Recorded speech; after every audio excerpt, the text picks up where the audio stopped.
ప్రభువు నేర్పిన ప్రార్థనలోని తొలి పదాన్ని గడిచిన ప్రభాతలను అధ్యయనం చేస్తున్నాం. తండ్రి అనే ఆ మాటతో మొదలవుతుంది. తండ్రి అనే పదం యొక్క భిన్న భాషల్ని కూడా చెప్పుకున్నాం. అరమేయ భాషలో అబ్బా అని, హెబ్రీ భాషలో వచ్చాను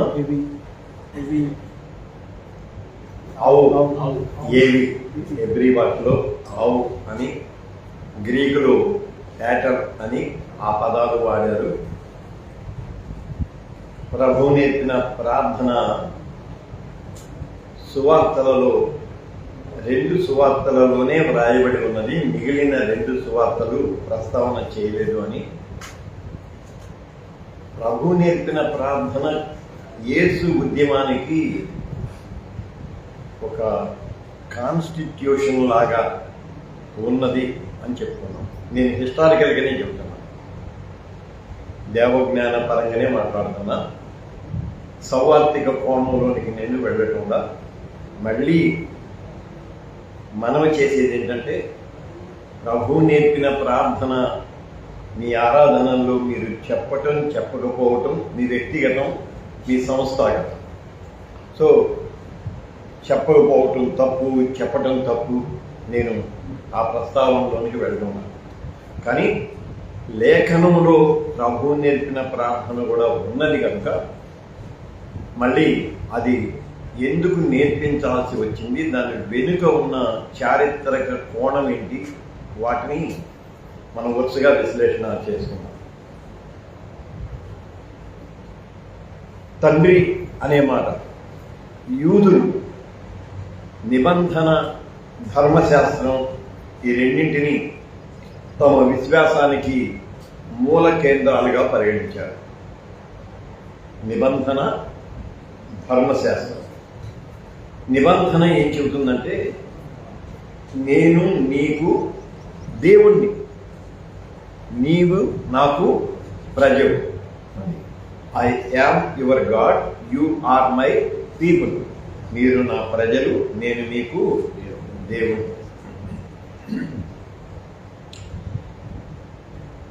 యూదుల సంప్రదాయానికి భిన్నంగా ప్రభువు తన ఉద్యమాన్ని ప్రారంభం చేస్తూ ఆయన దేవుడు మాత్రమే కాదు, ఆయన మనకు తండ్రి అన్నాడు.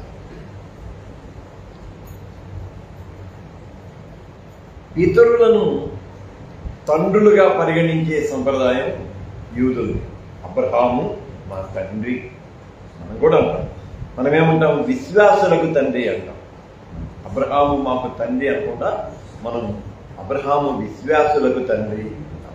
కానీ యూదులు జాతిపితగా, మనం ఎలాగూ గాంధీ గారిని జాతిపిత అని పిలుచుకుంటామో అలాగే యూదులు జాతిపితగా అబ్రహామును పరిగణిస్తారు. అయితే యేసు దేవుడే మనకు తండ్రి అని అక్కడి నుంచి మొదలుపెట్టాడు. అంటే మీకు మాకు మధ్య సంబంధం ఉన్నది, బంధం ఉన్నది అని అక్కడి నుంచి మొదలుపెట్టాడు.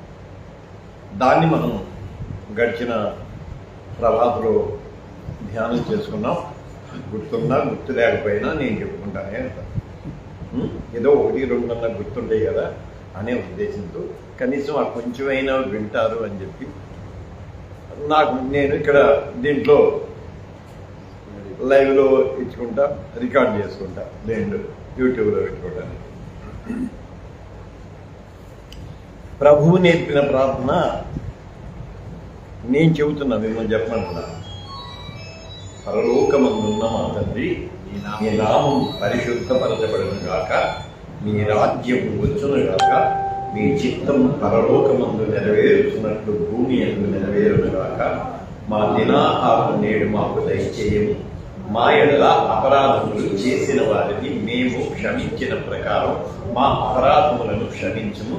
మమ్మును శోధనలోనికి తేక కీడు నుండి తప్పించుము. అంతవరకే 2 సువార్తలలో రాయబడ్డది అంతవరకే. మీరు ఇంటికి వెళ్ళి మత్తయి సువార్త, లూకా సువార్తలో ఎక్కడెక్కడ ప్రభువు ప్రార్థన ఉదహరించబడిందో 2 సందర్భాలు. ఆ 2 సందర్భాల్లో ఎంతవరకు ఉన్నది అని చూస్తే, మమ్ము శోధనలోనికి తేక కీడు నుండి తప్పించును. 2 సువార్తలు అంతే చెబుతున్నాయి. కానీ అక్కడితో సంఘం ఆగలేదు. రాజ్యము, శక్తి, మహిమ నిరంతరం నీవై ఉన్నవి అంటే నీవే. అంటే సంఘం మళ్ళీ రాజ్యము, శక్తి, మహిమ, నిరంతరం, నీవి అనే ఈ 5 పదాలను, లేకపోతే 4 నిరంతరం అందాం. ఈ 4 పదాలంటే భావాలు. ఈ 4 భావాలను ప్రభువు నేర్పిన ప్రార్థనకు, అంటే ప్రభువు శిష్యులకు నేరుగా నేర్పించిన ప్రార్థనకు జోడించి దాన్ని ఆరాధనలో చెప్పడం మొదలుపెట్టాడు. దీన్ని ఎక్కడి నుంచి తీసుకొచ్చాడు?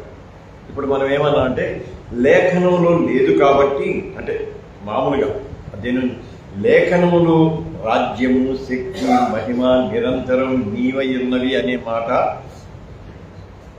మత్తయి, లూకా సువార్తల్లో లేవు కాబట్టి అది మనం చెప్పకూడదు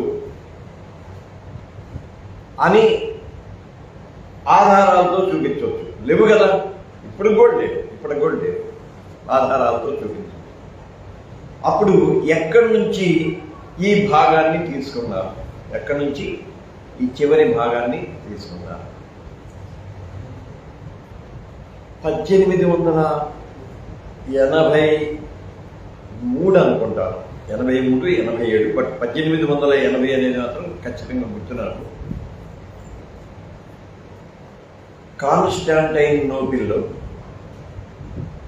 హోలీ సెపుల్చర్ అని ఒక చర్చి, దానికి ఆనుకుని ఒక లైబ్రరీ ఉంటుంది, గ్రంథాలయం ఉంటుంది. ఎప్పుడు నేను ఇది 1883 సంగతి. అక్కడ ఒక అధ్యయనకర్త, అంటే పుస్తకాల పురుగు అందాం, ఆ లైబ్రరీలో పడి ఒక పుస్తకాల పురుగు అన్ని పుస్తకాలు చదువుతూ ఉంటే దానిలో 11వ శతాబ్దంలో రాయబడిన ఒక పాత ప్రతి కనపడింది. 11వ శతాబ్దంలో రాయబడిన పాత ప్రతి. పుస్తకాలు లేవు అప్పటికి. 16వ శతాబ్దం దాకా ముద్రణ యంత్రం లేదు. అందువలన ఒక 500 సంవత్సరాల క్రితమే ముద్రణ యంత్రం వచ్చింది. అప్పుడు కూడా చాలా ఖరీదైంది. తెలుగులో 100 జ్ఞాన వచనాలు అనే ఒక పుస్తకం ఉంటుంది. అది మొట్టమొదట తెలుగులో అచ్చు వేసిన పుస్తకం. 100 జ్ఞాన వచనాలు అని. 100 జ్ఞానం. నా దగ్గర ఒక ప్రతి ఉండేది. ఎవరో మంచి మిత్రుడు తస్కరించాడు దాన్ని. అందువలన వాడికన్నా ఉపయోగపడింది అని చెప్పేసి మొట్టమొదటి పుస్తకం 100 జ్ఞాన వచనాలు, బిబ్లికల్ బుక్. అది తెలుగులో అచ్చైన మొట్టమొదటి. అది ఆ లైబ్రరీలో పార్చ్మెంట్ అంటే ఆ చర్మాన్ని పదును చేసి చర్మం మీద వ్రాస్తారు, ఆ చర్మపు చుట్టల మీద వ్రాస్తారు. అలాంటి ప్రతి ఒక్కటి ఇతనికి కనపడింది. దాన్ని తీసి చూస్తే ఆశ్చర్యం వేసింది. దాంట్లో డిడకే అని ఉంది. డిడాకే అంటారు, డిడాచే అంటారు, కానీ డిడకే అంటే ఇంగ్లీష్ స్పెల్లింగ్ DID-AHKEY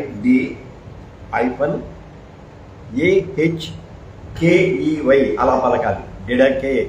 మనకి అమ్మ అహ అని ఉంటాయి చూడు, ఇప్పుడు ఎవరు రాయట్లా, 2 చుక్కలు, 2 సున్నాలు. డా తర్వాత 2 సున్నాలు పెట్టి అక్కడ కా రాయాలి, కే రాయాలి. డిడకే అంటారు దాన్ని. అది ఆ బుక్ బయటపడేది. దానిపైన డిడకే అని ఉంది. దాని క్రింద ఏముందంటే 12 మంది అపోస్తలులు చెప్పిన ప్రభువు బోధ అని క్రింద దాని అంటే హెడ్డింగ్లోనే ట్యాగ్ లైన్ అనమాట. డిడకే 12 అపోస్తలులు చెప్పిన ప్రభువు ప్రబోధం అని. దాన్ని మామూలుగా బోధన డిడాకే అంటారు. డిడకే ఇలా పిలుస్తూ ఉంటారు. అంటే స్కాలర్స్ అందరికీ అది అర్థమైంది. దానిలో మొత్తం 16 అధ్యాయాలు ఉంటే పెద్ద పుస్తకం కాదు, చాలా చిన్న పుస్తకం. అది చిన్న పుస్తకం కూడా కాదు, ఒక 4 పేజీలు ఉంటుందేమో, 4 లేకపోతే మహా అయితే 7 పేజీలు ఉంటుంది. తీసేద్దాం లేదా, వినపట్టలేదా? ఈ 7 పేజీల పుస్తకంలో ఒక అధ్యాయం అంటే చిన్నది, ఒక అధ్యాయంలో ప్రభువు నేర్పిన ప్రార్థన కూడా రాశారు. నేను మొత్తం డౌన్లోడ్ చేశాను, కానీ కొంచెం ఆ లాంగ్వేజ్ తేడా ఉంది. 1-2 రోజుల్లో అసలు ఈ పిల్లాడికి పంపించిన పోస్ట్ చేయట్లేదు, చేసేవారి. సరే, నేను డిడకే పంపిస్తాను. ఒక 2 రోజులు ఆగి నా తెలుగులో దాన్ని అందరికి అర్థమయ్యే తెలుగులో అది రాసి మొదలు పెట్టాను. కానీ నేను ఒకసారి ఇంగ్లీష్ ఇది కూడా చెక్ చేసుకుందామనే ఉద్దేశంతో కొంచెం ఆగాను అనమాట. అది మీకు పంపిస్తాను. దానిలో ప్రభువుని చాలా మంచిది, ప్రభువు నేర్పిన ప్రార్థన దానిలో వ్రాసి ఉన్నది, దాని వివరణ కూడా వ్రాసి ఉన్నది. అక్కడ రాజ్యము, శక్తి, మహిమ నిరంతరం నీవి అనేది ఆ పుస్తకంలో ఉంది. అయితే అది 11వ శతాబ్దపు ప్రతి. అయితే ఎప్పుడు రాయబడిందా అని చెప్పి మళ్ళీ ఈ పుస్తకాల పురుగు ఉన్నాడు కదా ఈ పెద్ద ఈయన దాని మీద పరిశోధన చేశాడు. పరిశోధన చేస్తే సంఘ పితరులైన అథనేషియస్, ఇసూబియస్, ఈ పేర్లు మీకు అర్థం కాకపోయినా, అంటే సంఘ పితరులు అంటే లెక్క ఎలాగంటే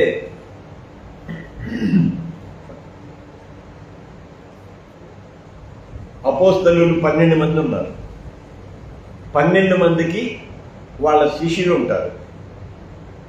అపోస్తలులు చనిపోయిన తర్వాత అపోస్తలులతో పరిచయం ఉన్నవాడు, అపోస్తలుల దగ్గర ఉన్నవాడు వాళ్ళు వాళ్ళ తర్వాత మళ్ళీ వాళ్ళ శిష్యులు ఉంటారు, వాళ్ళని సంఘపితరులు అంటారు.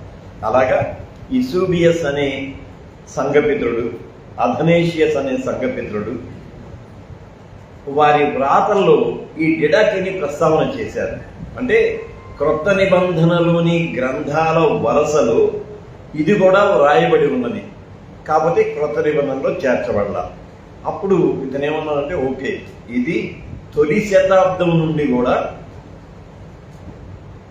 అందుబాటులో ఉన్నది లేక వాడుకలో ఉన్నదని దాని మీద మళ్ళీ పరిశోధన చేయడం మొదలుపెట్టారు. చేస్తే ఇది మళ్ళీ హైపోథీసిస్. ఇప్పుడు ఒకసారి ఆలోచించేద్దాం.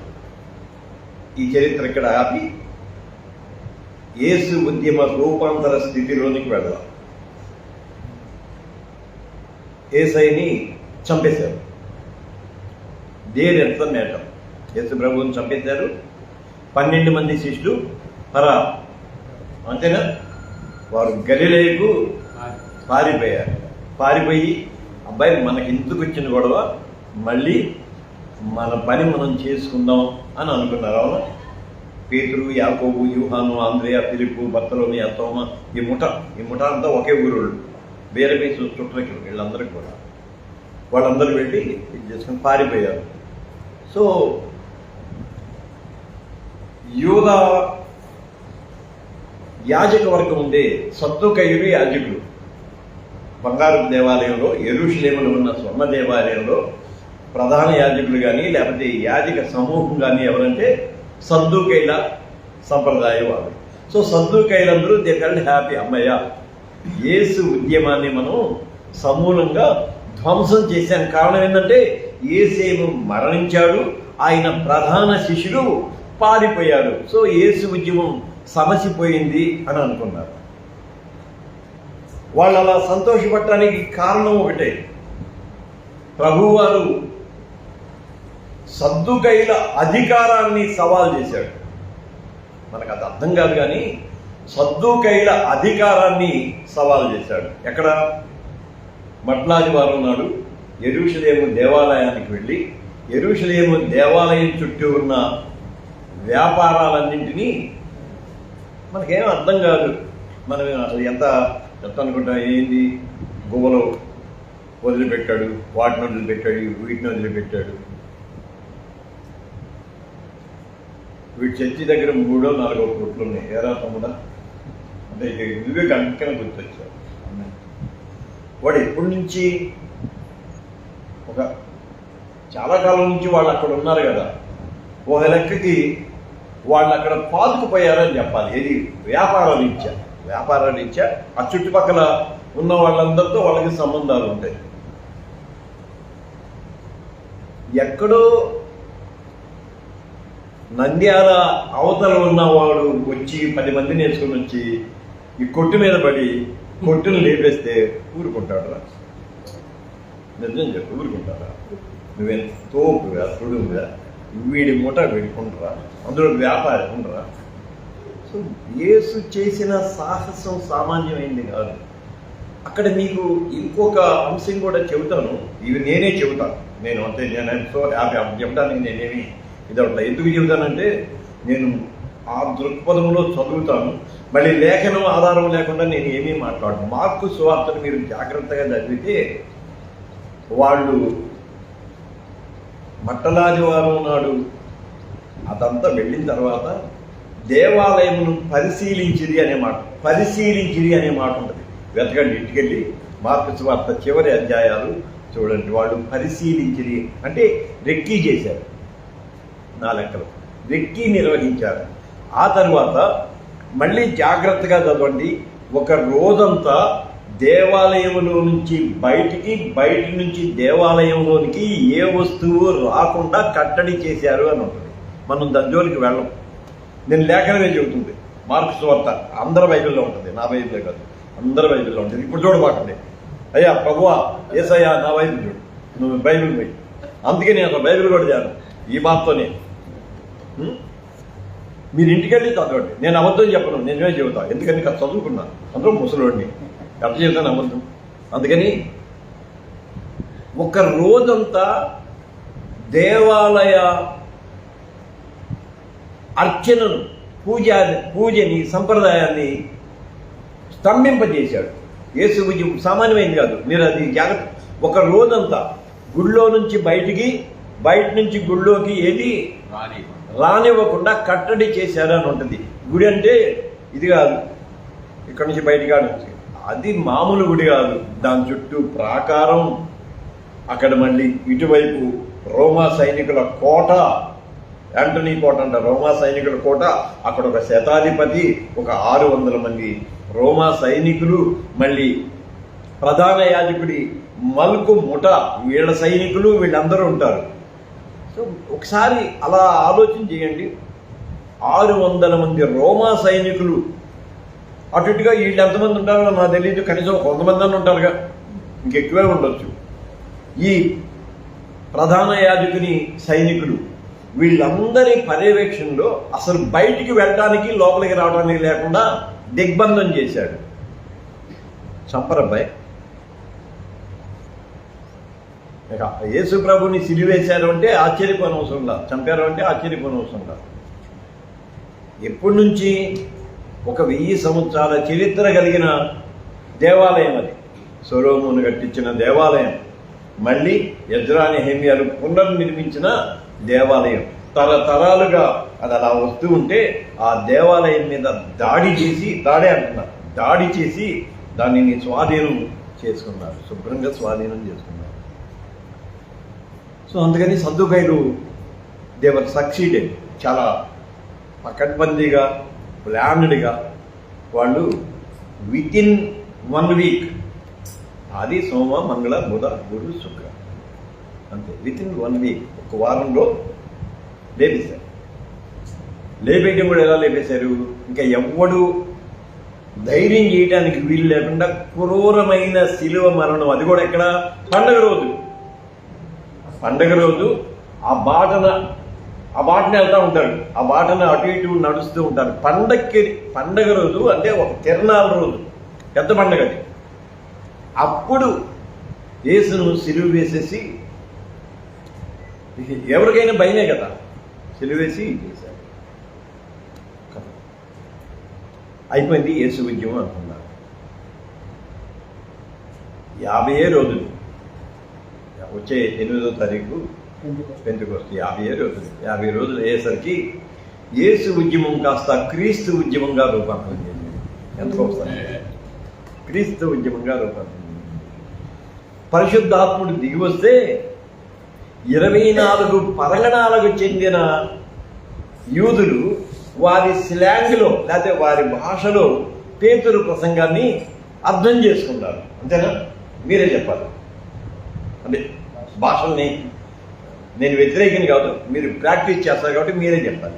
24 పరగణాలకు సంబంధించిన వాళ్ళు, అంటే 24 ప్రాంతాలకు సంబంధించిన వాళ్ళు అక్కడ ఉన్నారు. అంతేనా? దేది అపోస్తుల చర్యల పుస్తకం లెక్కేసుకోండి, 24 పరగణాలకు సంబంధించిన వాళ్ళు అక్కడ ఉన్నారు. వాళ్ళకి అర్థమైంది. ఒక్కసారి ఎంతసేపు చెప్పాడు పెద్ద ఆయన మనకైతే తెలియదు, కానీ ఒక్కసారి 3000 మంది బాప్తిస్మం పొందారు. అందరికీ తెలిసిన మళ్ళీ చెప్తున్నాను. 3000 మంది బాప్తిస్మం పొందిన తర్వాత ఏముంటుందంటే, వారు ప్రతిదినము దేవాలయంలో కూడుకొనుచు. అంతేనా? ఇప్పుడు మళ్ళీ పరిస్థితి చూడండి, దేవాలయంలోకి వెళ్ళని రానిస్తారా? మధు నువ్వు చెప్పురా, దేవాలయంలోనికి రానిస్తారా? రానియరు. యెరూషలేము దేవాలయ నిర్మాణాన్ని వాళ్ళందరికీ సెల్ ఫోన్లు ఉన్నాయి కాబట్టి సెల్ ఫోన్లో చర్చ చేసుకోండి. యెరూషలేము దేవాలయం నిర్మాణాన్ని, దేవాలయం ఉంటుంది, ముందు ప్రాంగణం ఉంటుంది, దాని చుట్టూ ప్రహరీ ఉంటుంది, దాని ప్రక్కన ఇంకొక ప్రహరీ ఉంటుంది, దాని పక్కన సలువు పందిర్లు ఉంటుంది. ఆ బయట ఎవరైనా అక్కడ చెప్పుకోవటమే. నేను 3 సార్లు అమెరికా వెళ్ళాను రా. 3 సార్లు అమెరికా వెళ్తే అందరు తెలుగు వాళ్ళే పెంచారు వాక్యం చెప్పడానికి. నేను వచ్చేం చెబుతాను, అమెరికా వాళ్ళకి వాక్యం చెబుతుంటే వీడు నమ్ముతాడు, పాపం ఇచ్చాడు. అమ్మాయి గారు వెళ్ళి అమెరికాలో సువార్త చెప్పారు. మనల్ని రానియరు రా బిడ్డ, మనం ఖచ్చితంగా వెళ్ళి ఆడ తెలుగు వాళ్ళకి ముచ్చట చెప్పడమే. ఇంకా కొన్ని సంఘాల్లో మంచి పాస్టర్లు ఉంటారు, అమెరికన్ సంఘాల్లో. నేను బ్యాప్టిస్ట్ చర్చికి వెళ్ళాను. బ్యాప్టిస్ట్ చర్చికి వెళ్ళగానే అంటే ఆయన్ని పరిచయం చేసుకుని పిలిచి ఇట్లా పాస్టర్ ఫ్రమ్ ఇండియా అని చెప్పి, చప్పట్గా కొడతారు పుట్ట కొడతారు ఉండవు అని చెప్పి ఒక పెన్ తీసి, on behalf our congregation we are presenting this pen to this pastor అని చెప్పించి అది కూర్చోబెట్టా అన్నాడు. ఏడ కాదు, ఏడ కూర్చోబెట్టా అన్నాడు. పోయి కూర్చున్నా. మళ్ళీ ఇంకొక పాస్ గారి దగ్గరికి వెళ్ళా. ఆ పాస్ గారికి అసలు మంచోడు. ఒక 2 నిమిషాలు మీ సాక్ష్యం చెప్పు అన్నాడు. 2 నిమిషాలు అంటే నువ్వు ఎక్కడి నుంచి వచ్చావు, ఏంటి నీ సాక్ష్యం చెప్పు అన్నాడు. అంతకు మించి ఇంకా ఎవరి దగ్గర నేను వాగల. 18 రాష్ట్రాలు తిరిగాను, అంతా తెలుగు వాళ్ళే. తెలుగులో ప్రసంగమే, తెలుగులే. ఇప్పుడు నేనేంది ఫారెన్ రిటర్న్. నా బతికింది ఆడున్నా తెలుగు వాళ్ళే, తెలుగు వాళ్ళ దగ్గరే మాట్లాడుతుంది. అలాగే ఈ చుట్టూ ప్రాకారాల ప్రక్కన ఉంటే అక్కడ సత్సంగులు జరుగుతూ ఉంటాయి, అక్కడ మాట్లాడుతూ ఉంటారు. అది యేసు యెరూషలేము దేవాలయాన్ని లోపలికి వెళ్ళాడని అంటే ఇక్కడ చాలా కఠినమైన మాట ఏంటంటే, ఆయన దేవుని సుతుడై ఉండి కూడా అతి పరిశుద్ధ స్థలంలోకి ఏ రోజు వెళ్ళుండాడు. వెళ్ళటానికి వీల్లేదు, అసలు వెళ్ళటానికే వీల్లేదు. మహా అయితే పరిశుద్ధ స్థలంలోనికి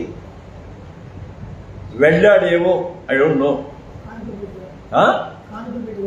కానుకలు పెట్టి చివరంటుందిరా, కానుకలు పెట్టి ఇక్కడ ఆవరణం ఉంటుంది కదా, ఆవరణం దగ్గర 13 కానుకలు పెట్టి ఉంటాయి. ఫర్ యువర్ కైండ్ ఇన్ఫర్మేషన్, యెరూషలేములో మనం కవర్లు ఇస్తాం. దశం భాగానికి ఒక కవర్ ఉంటుంది, కృతజ్ఞతకి ఒక కవర్ ఉంటుంది కదా. ఏ కవర్ ఏ కానుక ఆ కవర్లోనే పెట్టియాలి. అలాగే 13 కానుక పెట్టెలు ఉంటాయి యెరూషలేము దేవాలయంలో. కొంచెం పెద్ద పెద్ద సునగోగుల్లో కూడా ఇదే పద్ధతి పాటిస్తారు. అక్కడ ప్రభువారు కుష్ఠరోగి బాగయ్యాక వెళ్ళి కానుక పెట్టిలో కానుక ఏమన్నాడే, అది మళ్ళీ వాళ్ళ కానుక, ఇది జబ్బుబడి బాగుపడిన వాళ్ళ పెట్టేది. అలాగే విధవరాళ్ళు వేసేది ఒకటి. 13 పెట్టెల్లో 13 రకాలుగా ఉంటాయి. ఎవరు పడితే వాడు ఆ పెట్టిలో వేయడానికి లేదు. అవి ఎక్కడుంటాయి? ఆవరణానికి ఆవలు ఉంటాయి, ఆవరణానికి ఆవలు ఉంటాయి. అక్కడ ఉన్నాడంటే దేవాలయంలోకి వెళ్ళడం కాదు అది లెక్కకి. వీళ్ళు ప్రతిదినము, నేను ఈ చరిత్ర అంతా ఎందుకు చెబుతానంటే అవగాహన కోసం చెబుతున్నాను. కొన్ని సంవత్సరాల పాటు నేను చదువుకున్నాను, ఇంకా నేను ఇప్పటికీ చదువుతూనే ఉంటాను, నాకు వచ్చిందని కాదు. ఈ రోజు కూడా కనీసం ఒక 2 గంటలన్నా నేను ఏదో ఒక పుస్తకం తీసి చదువుతూనే ఉంటాను. ఇది చరిత్రకి సంబంధించి. ప్రతిరోజు బాప్తిసం తీసుకున్న వాళ్ళు 3,000 మంది. 3,000 మంది. 3,000 మందితో దశంభాగం ఎంత? 300 మంది.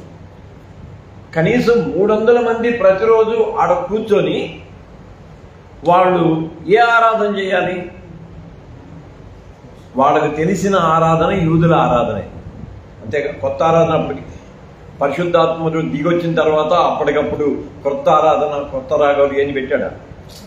ఏముండదు. వాళ్ళకి తెలిసింది. ఇంకోటి, పాత నిబంధనని వాళ్ళు తిరస్కరించాల. పాత నిబంధన యొక్క నెరవేర్పు మా ప్రభువు అన్నారు, దాన్ని తిరస్కరించాల. సో యూదులందరూ కూర్చున్నారు. ఇంకా వాళ్ళ లెక్కే, అంటే అప్పుడు వాళ్ళ లెక్కే ఉంటుంది.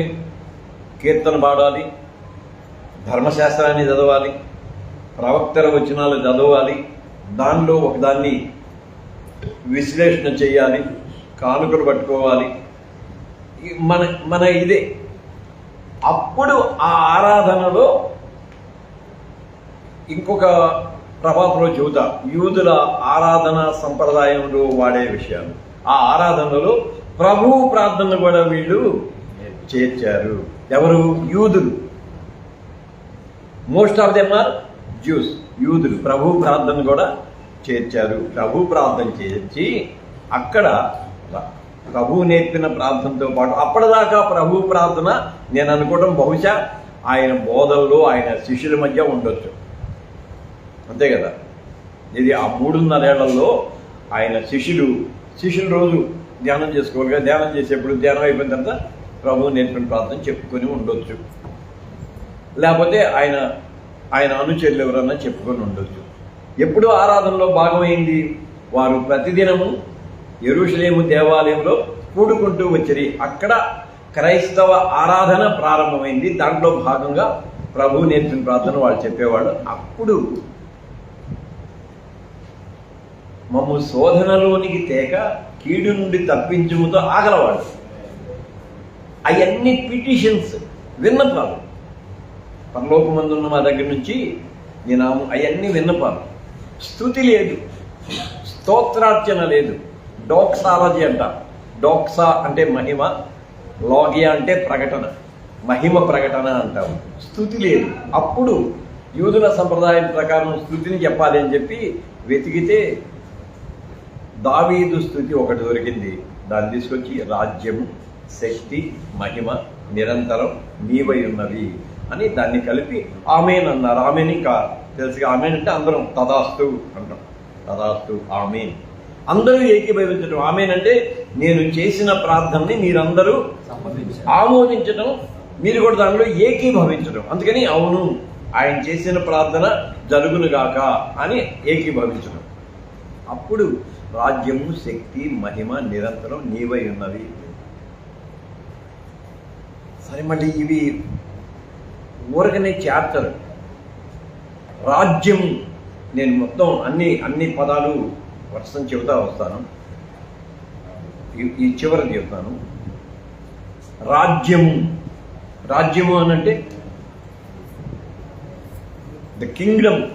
రాజ్యము అనంటే యూదులకి ఎప్పుడు రాజ్యం అనగానే యూదులకి మా యోధా సామ్రాజ్యము, లేకపోతే ఇశ్రాయేల్ సామ్రాజ్యం లేదు. ఈ 10 గోత్రాలని తీసేశారు. ఒకళ్ళు ఎవరన్నా ఉంటే ఏళ్ళలో కలుపుకున్నారు, అసలు లేరు. ఇంకా మిగిలింది ఎవరు? యోధా. అంటే యోధా రాజ్యమే. సో రాజ్యం అనగానే రాజ్యము మాది, మా యోధా రాజ్యము మాది. ఎక్కడ దాకా ఉంది అది? గోసిగుడ్డ అంత ఉండదు కదా. నువ్వు అట్లాస్ చూస్తావుగా, అట్లాసులో ఎంత ఉంటుంది? గోసిగుడ్డలో పోగంత కూడా ఉంటుంది అన్నాడు. అంత ఉంటుంది. ఇది ప్రపంచ పటంతో లెక్కేసుకుంటే అంత ఉంటుంది.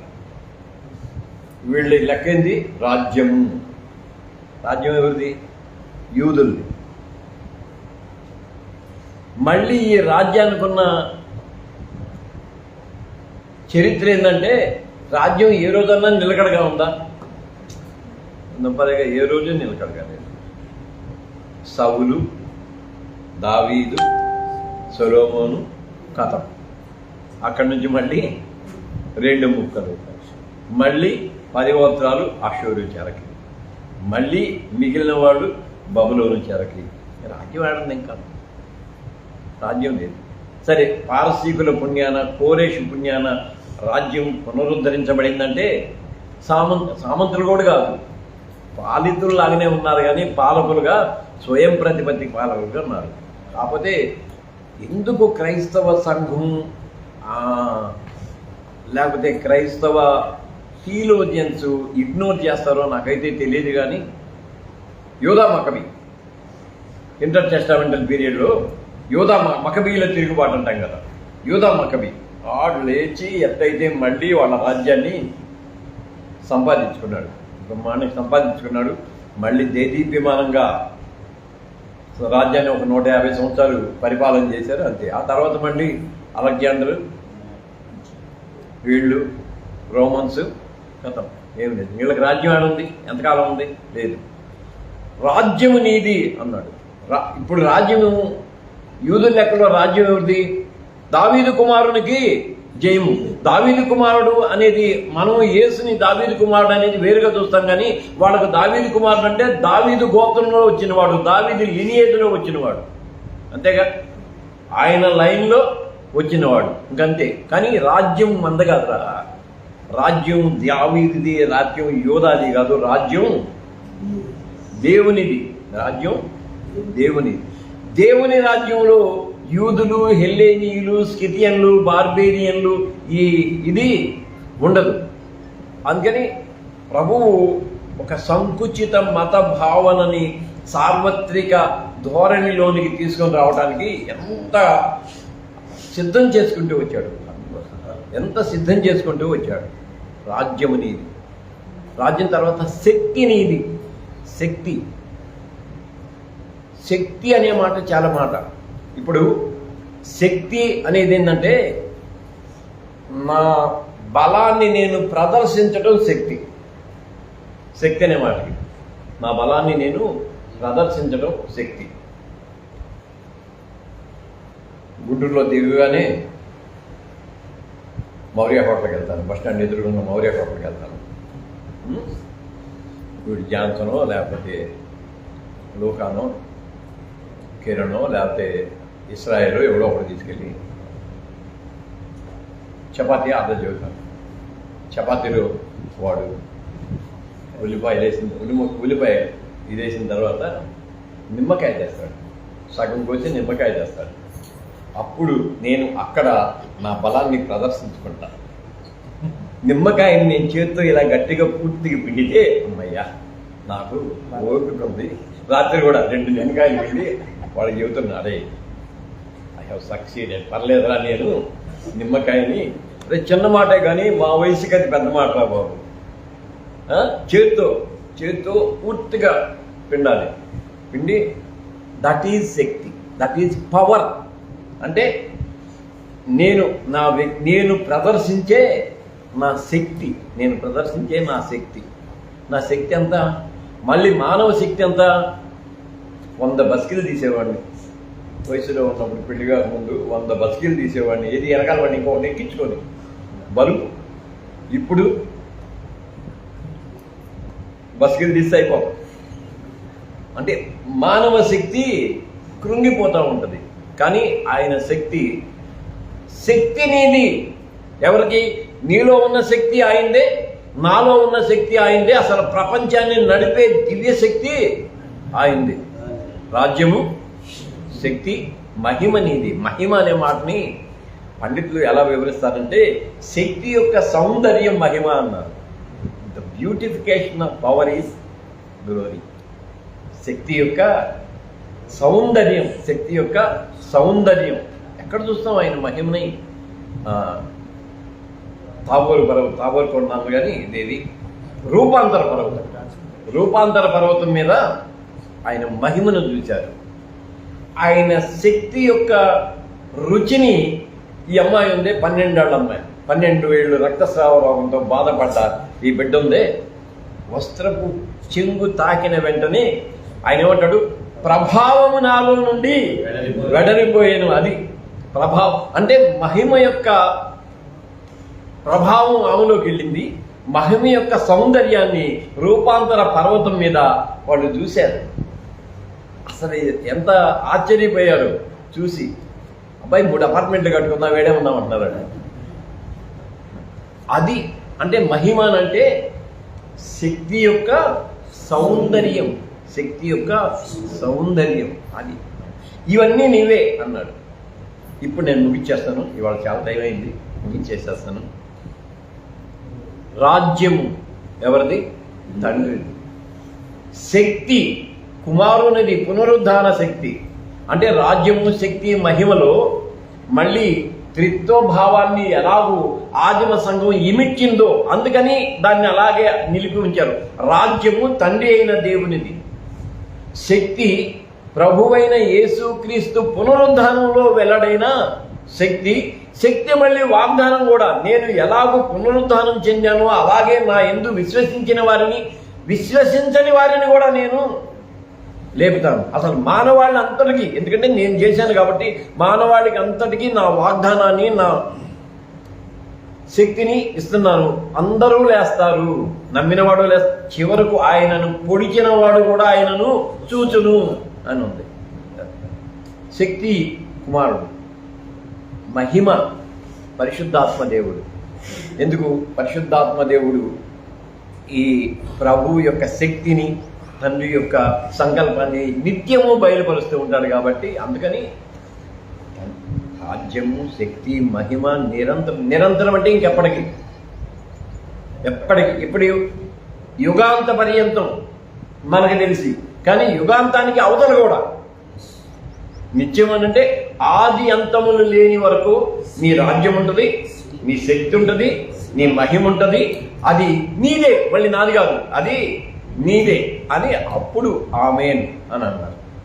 సో మత్తయి సువార్తలో, లూకా సువార్తలో లేనటువంటి ఆ భాగం డిడకేలో ఉన్నది. డిడకే యేసు ప్రబోధాలని అపోస్తలులు చెప్పిన, అంటే యేసు దగ్గర విన్న మాటల్ని అపోస్తలులు చెప్పి దాన్ని కొంచెంగా గ్రంథస్థం చేశారు. అపోస్తలులు రాసింది కాదు, ఎవడో రాశాడు, ఆయన చెప్పిన మాటలని చెప్పి రాశారు. దాంట్లో ప్రభు ప్రార్థన ఉంది, దానిలో ఈ చివరి మాటలు కూడా ఉన్నాయి. Thank you.